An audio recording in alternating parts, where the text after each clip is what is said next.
Hey friends, this is chapter 6 of Lord of the Flies.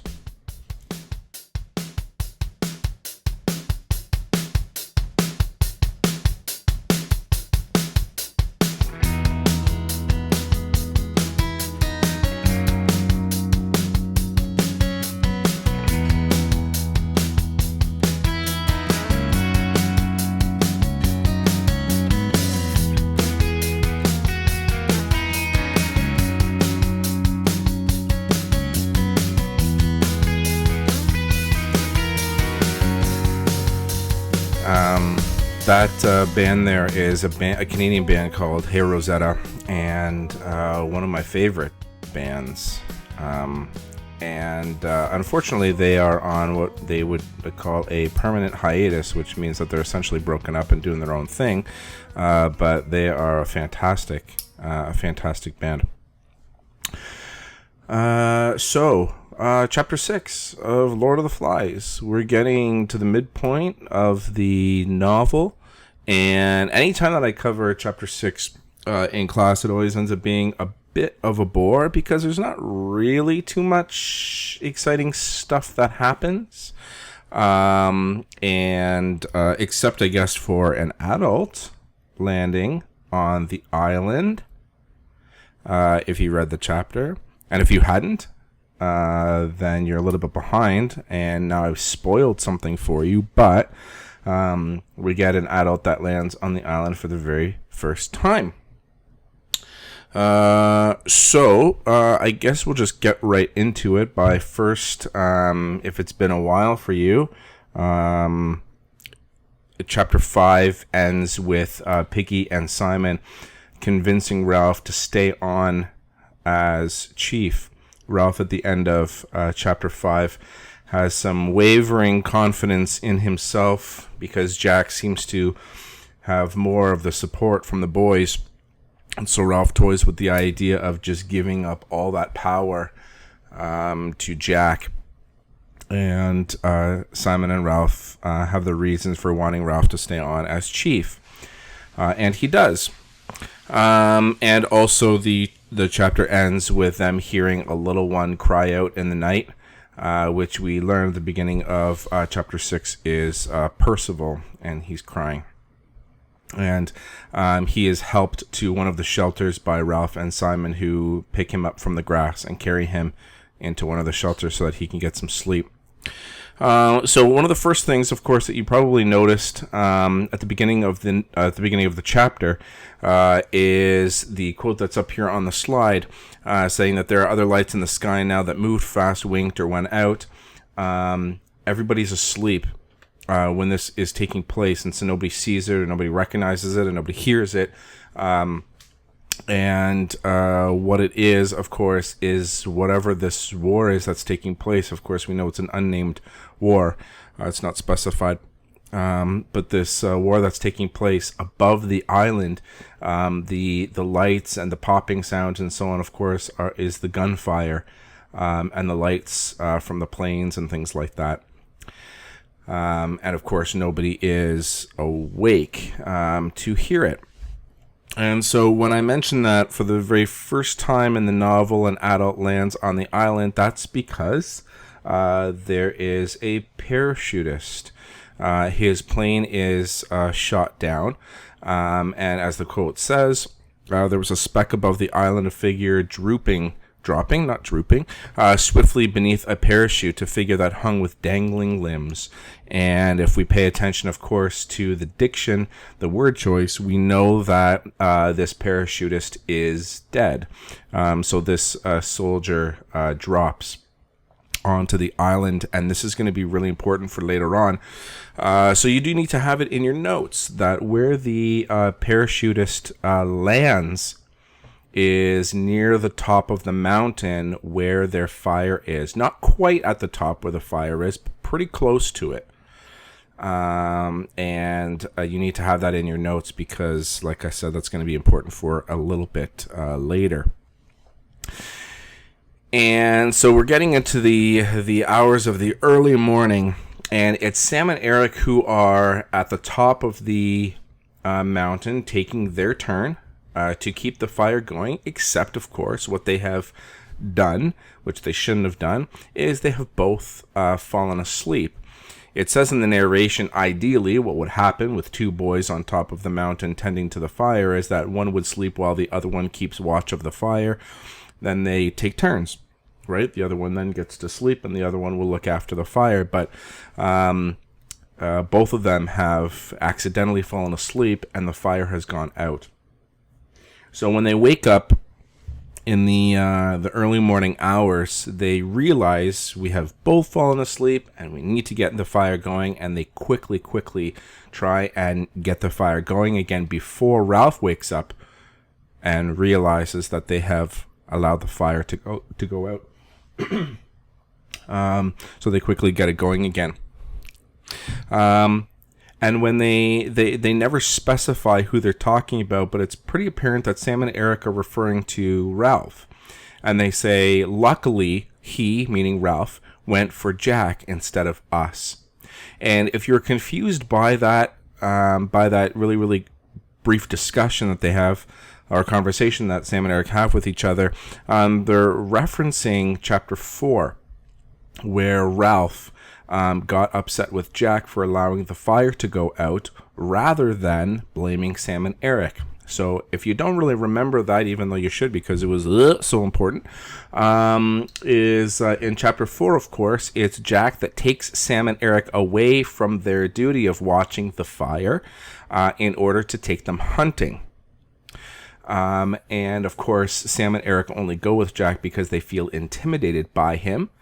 So what they're referencing, of course, Sam and Eric, what they are referencing is the fact that Ralph got mad at Jack for allowing the fire to go out rather than blaming Sam and Eric, which, one may argue they are equally to blame. So what takes place here, and again, of course, if we were talking about this in class, it's a lot easier to explain because we all have the novels in front of us and we can kind of follow along pretty easily. But I guess what I want you to understand is that there's a couple of things working in this scene against Sam and Eric, and what I mean by that is it's really early in the morning. They're just waking up. It's not quite sunny yet.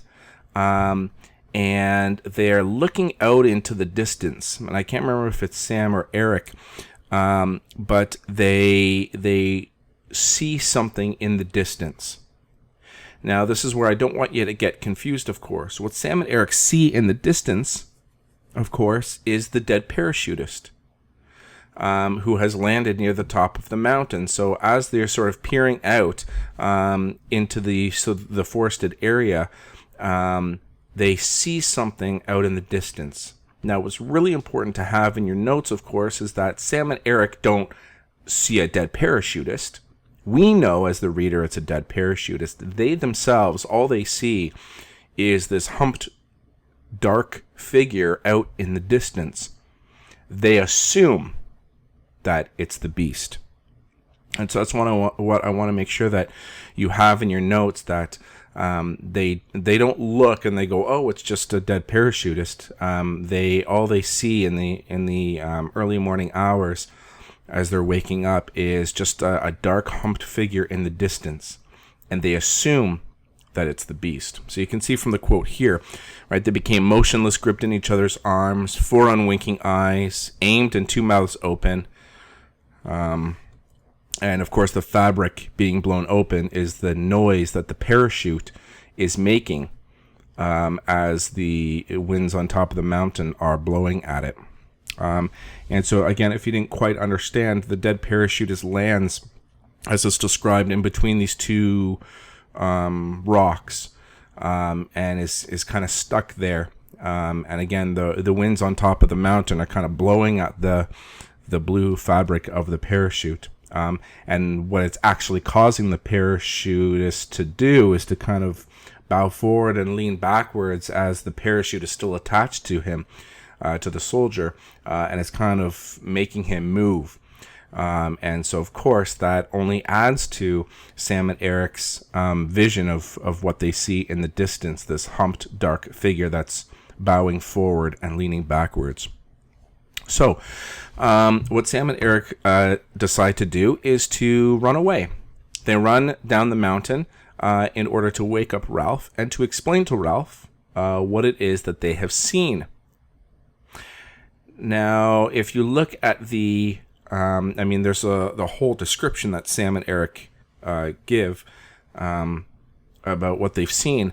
But I put up here on the slide here the stuff that's highlighted in yellow. That it says, Eric confirms we've seen the beast with our own eyes, and Sam says it was furry. There was something moving behind its head, wings. It had claws. One of them says it almost touched me, and they claim it chased after them. And so that's why I asked that question down at the bottom of the slide there, which is, why do you think Sam and Eric lie about what they saw? So if we go back just a little bit here, we can add now Sam and Eric to our ongoing list of boys who have made a claim to have seen the beast. We know on that list is the boy with the mulberry-colored birthmark, which is from chapter 2. We know that Phil, a little one, also claims to have seen something dark and horrid in the trees. And that was from chapter 5. And now we can add to that list Sam and Eric, who believe that what they saw, what they encountered, was a beast. Now, none of these things have happened. None of these things are true in terms of the beast having wings and it chasing after them and it almost touching them and it having claws and it being furry. And none of those things are true. So that's why I asked the question, why is it that they would lie? And there are really two reasons for that. The first reason they would lie is simply because it makes their story more believable. If they really wake up Ralph and are honest with what they've encountered, it doesn't, that their story really won't carry a lot of weight. And what I mean by that is, if you actually envision Sam and Eric waking up Ralph and being honest about what they've seen, which is to say to wake up Ralph and to say, we saw something kind of dark and it was moving a little bit. We had just woken up. It was dark out. That kind of a story doesn't really elicit much of a response from Ralph, nor will it with the rest of the boys. So it's very possible that Sam and Eric kind of lie about what they've seen in order to make their story a little bit more believable. The more realistic reason for their lie or lies is simply due to their adrenaline rush. As they make their panic flight down the mountain towards Ralph, because of their anxiety or their fear for what they've seen out in the distance, they very well could have been experiencing an adrenaline rush. And so anytime that they were running down the mountain and looking behind them, they may very well have believed that something was chasing after them. And so again, just to recap, the first thing would be the first reason why they would lie is to make their story more believable, and the second reason would be due to an adrenaline rush caused by their fear. So now we've got a total of 4 boys who have made a claim to have seen a beast. This slide here, which I've only recently added, I think is to finally give you a perspective of what the island looks like. And a lot of you, depending on how invested you are in the novel, have probably at some point or another envisioned what the island looks like. And because we're not doing this in class, you're not privy to my fantastic artistic skills. So this kind of gives you a visual as to what the island looks like. And I think the main features that I'll draw your attention to is on the far left of the island is the mountain, as you can see, and labeled there is the signal fire.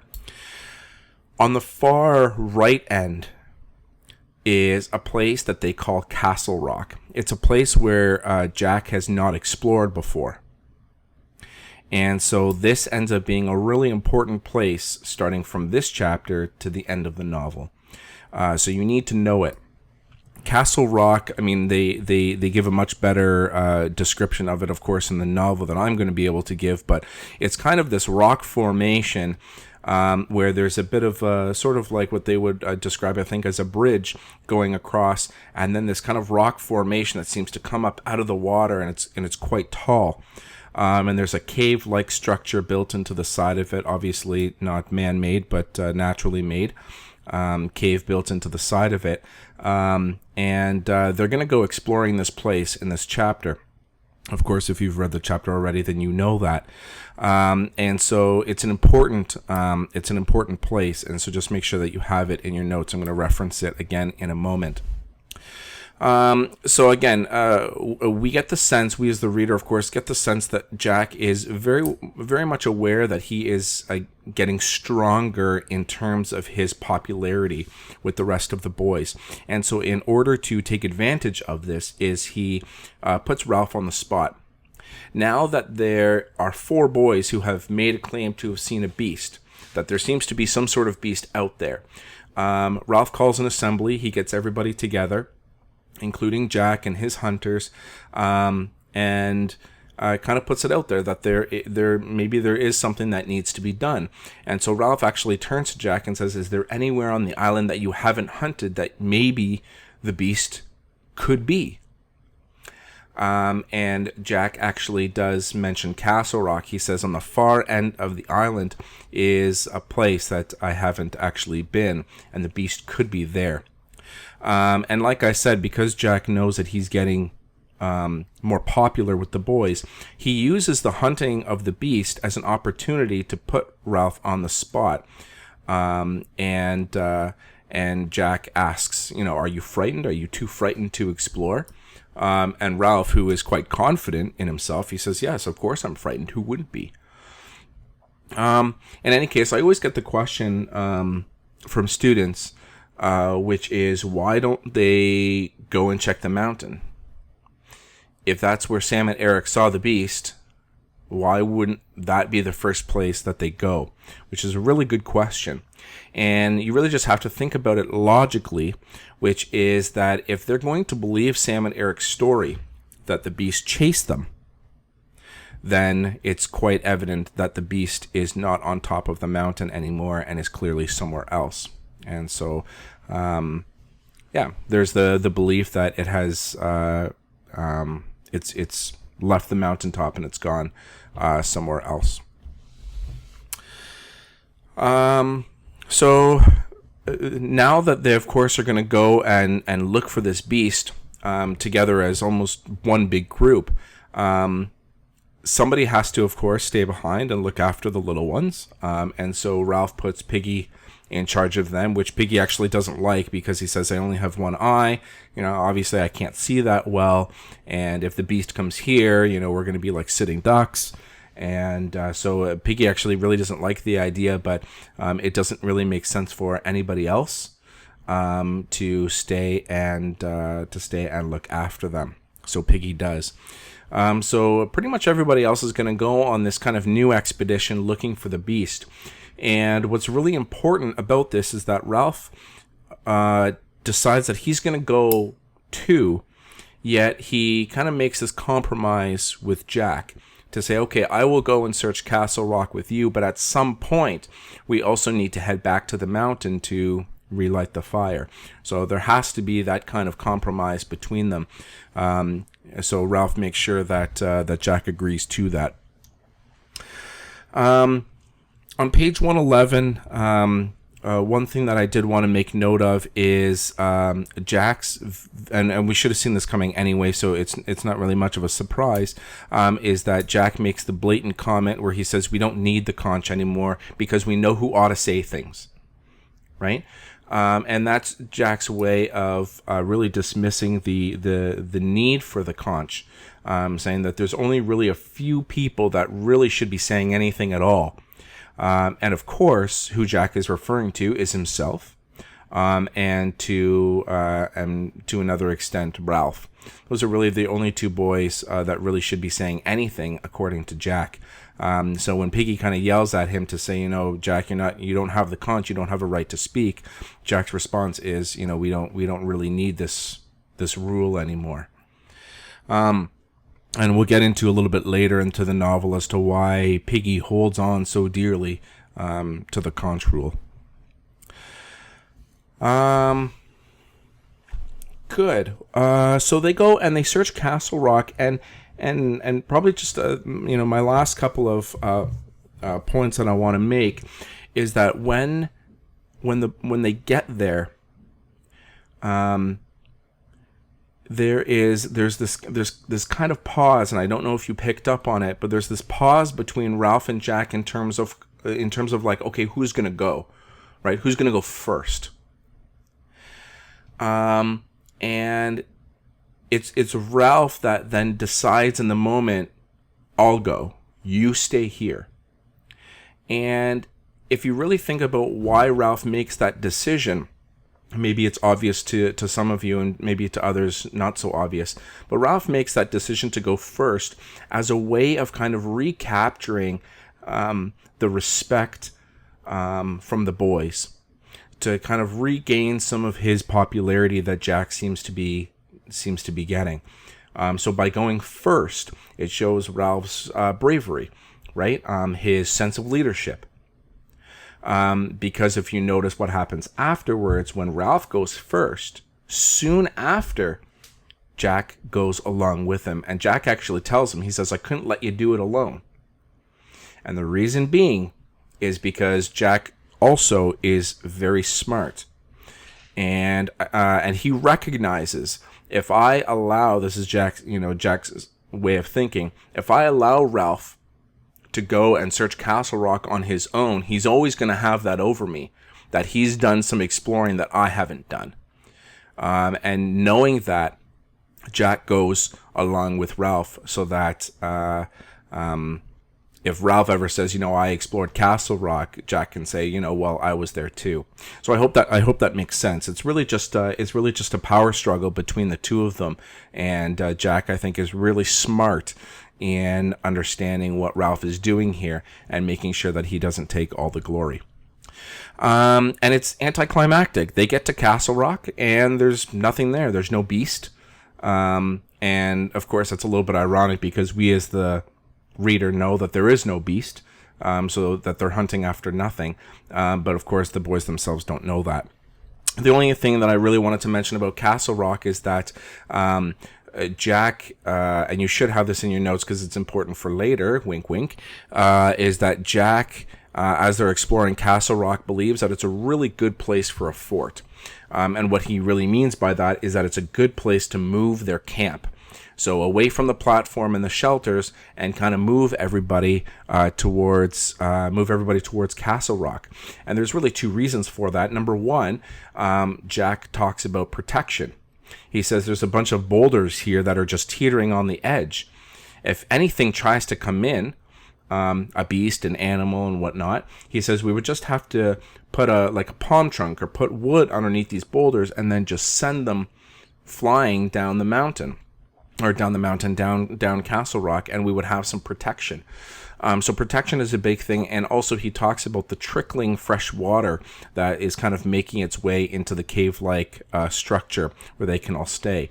So there's shelter, there's protection, there's running water, and so Jack thinks that it would be a really good place for them to shift camp.